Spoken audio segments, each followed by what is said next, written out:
Вулкан, наша зброя українська. Це здійснюється правою рукою. Зйом магазина, контроль за стрільбою. Єдине, з чим допомагаю протезом, досилаю патрон в патронник і рукояткою тримаю автомат. Може таке досить дурне питання, у вас термінатором там не називають таким кіборгом, знаєте? Брат молодший називав. А так, капітан Крюк. Це вже такий гумор тут. Тут можна по-різному гумор відчувати. Іноді смішні такі речі стають, які нормальній людині в голову не прийшли. Міни під Мар'їнкою потрапили на мінне поле, там не одна розірвалася. І незважаючи на це, ви вирішили поставити протез і після повномасштабного вторгнення піти на війну, так я розумію, як це взагалі відбувалося? Взагалі складно було залишитися далі на своїй посаді. Я просився у багатьох високих людей. У Сирського, у Залужного просили. То мене, так вдалося мене залишити все-таки.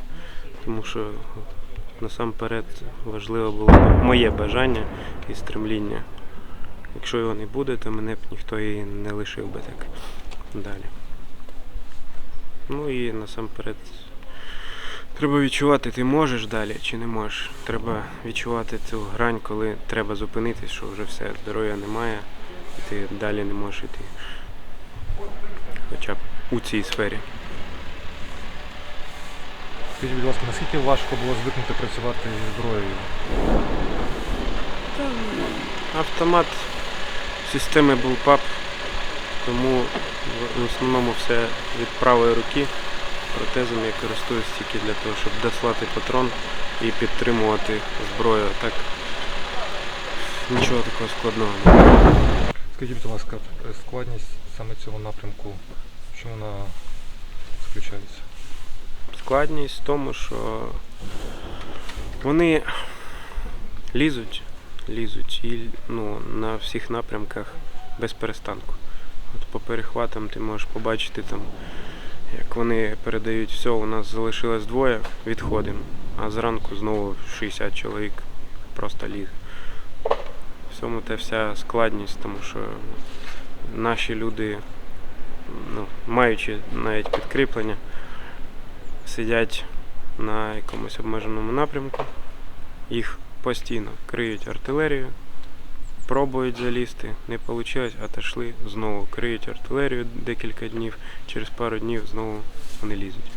Вся тактика. Тобто можна сказати, що як воювали 80 років назад, так і зараз воюють, тобто вже кидати артою? Вони користуються тактикою нескінченні люди і нескінченний боєзапас. Все. Якихось там окремих суперздібностей не бачили. Добре працюють у них туристи, це слід зауважити, коли вони перекидують ракету через посадку, опускають її і попадають в ціль. Це паготи? Так, це на окремих у них декілька розрахунків є, які вони там переїжджають з місця на місце. Криють з артилерії на деяких напрямках влучно. Видно, якийсь розрахунок підготовлений, а якийсь просто аби куди попасти. А тут куди не попадеш, або свої, або їхні, в будь-якому випадку буде. А скажіть, будь ласка, стосовно ПВК «Вагнер».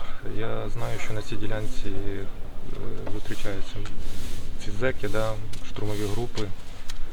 Так, вчора в полон взяли 5 років відсидів, лишалося 3 роки. Забрали в ЧВК. І трошки тут потрапив в полон. Витягнути з таких якусь інформацію майже байдуже, без сенсу, тому що вони нічого не знають. Їм дали автомат, сказали шуруй. Все. Їхні еліти, яка в них воювала, у них були люди, які вміли воювати. Їх майже не лишилося. Мені здається, вони відповідають чисто за підготовку і планування операцій. А так вони просто м'ясо набирають з в'язниці і все. Вся тактика. Нічого не міняється.